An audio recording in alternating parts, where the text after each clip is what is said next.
नमस्कार दोस्तों, यह कहानी है SC ST OBC। जी हाँ दोस्तों, SC ST OBC दर्द, संघर्ष और सम्मान की कहानी।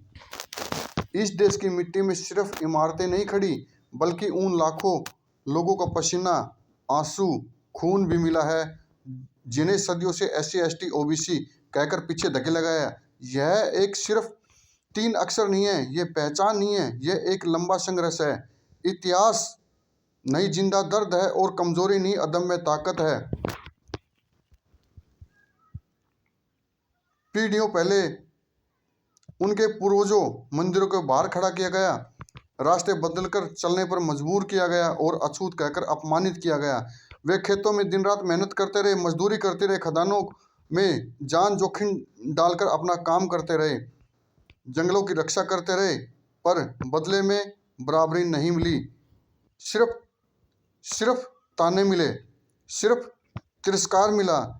एक माँ जो खुद पढ़ नहीं पाई, वह अपने बेटे को स्कूल भेजते समय आंसू पोंछ लेती है, क्योंकि उसे पता था कि उसका बच्चा किताबों के साथ साथ जाति का बोझ भी ढोएगा। एक पिता जिसने अपने बेटे को पढ़ाने के लिए पेट काटकर फीस भरी, उस उम्मीद में कि उसका बेटा कल अफसर बनकर दुनिया में उसका नाम रोशन करेगा, और उसे उसकी काबिलियत से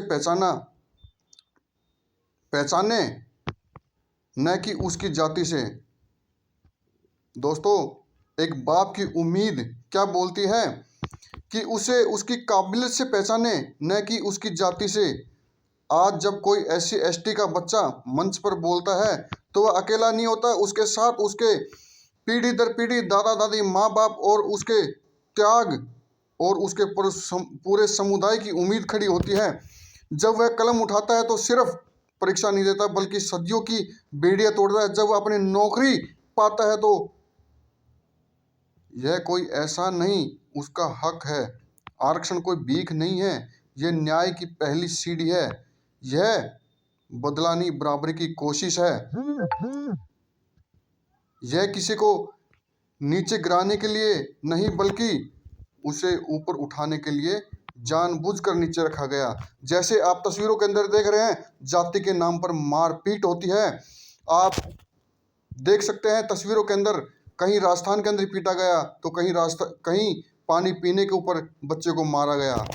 यह एक सच्चाई आप लोगों के सामने जमाने के अंदर आई है। फिर भी आज भी कई जगहों पर उन्हें जलील किया जाता है और जलील समझा जाता है।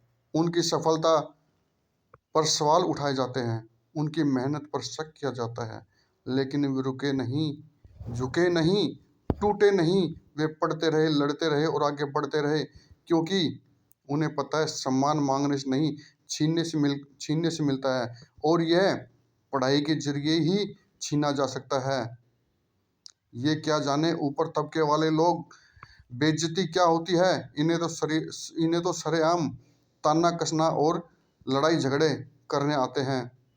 और एक दिन आएगा जब देश में कोई बच्चा अपनी जाति से नहीं, बल्कि उन्हें अपने सपनों से पहचाना जाएगा। जब कोई SC नहीं होगा, न कोई ST होगा, और न कोई OBC होगा।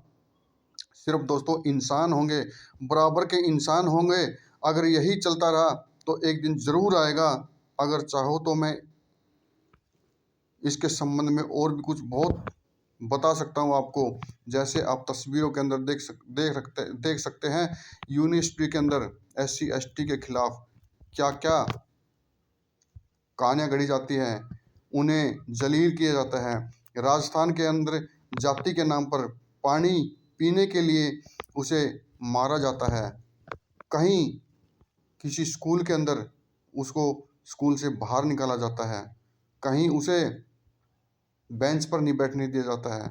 दोस्तों, अगर ये कानून नहीं होते तो आज यही लोग लोगों के घरों में गुलामी कर रहे होते हैं। ये कानून सही है। जो UGC आया है, ये बहुत ही कानून अच्छा था, लेकिन किस्मत के कुछ लोगों ने जो ऊपर बैठे हुए हैं, उन्होंने इसको अभी स्टे पर करवा दिया। एक दिन जरूर आएगा जब ये लोग बराबर में कंधे से कंधा मिलाकर चलेंगे और तुम्हारी आंखों में आंखें डालकर बात करेंगे। दोस्तों, एक दिन जरूर आएगा और याद रखना, जरूर आएगा एक दिन। थैंक यू दोस्तों, धन्यवाद। अगर आपको समझ में आ जाए तो समझ लेना, इनका भी दिल होता है, ये भी इंसान है। अरे ये तो जानवर भी समझ लेते हैं, पर इंसान और ये धन दौलत के गुरूर में इन चीज़ों को समझ नहीं रहे। एक दिन जरूर आएगा, समझेंगे।